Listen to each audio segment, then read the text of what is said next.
Welcome back to the channel. In this video I'm going to be walking you through an easy step-by-step guide on how to add beneficiary on Chase app. So before we dive into it, make sure you subscribe to the channel because it really helps me out. So the first thing to do, which is your first step, is to open the Chase mobile app and log into your account using your username and password. So from the home screen, tap on pay and transfer. Then you have to select wire money or hard recipient or beneficiary, hard recipient or hard beneficiary, depending on your app type. Then after that, you have to tap hard a recipient or hard beneficiary.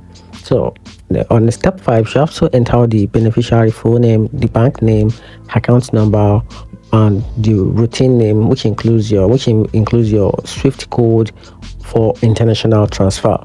Then on step 6, you have to review the details carefully and tap next. So make sure you verify your identity using a one-time security code sent by Chase Bank. Then tap save to confirm. And once you're done, you have successfully had a beneficiary to your Chase account in the app. And that's how you can easily add a beneficiary. Hope you find the video helpful. If you did, turn on the notification button and subscribe for more.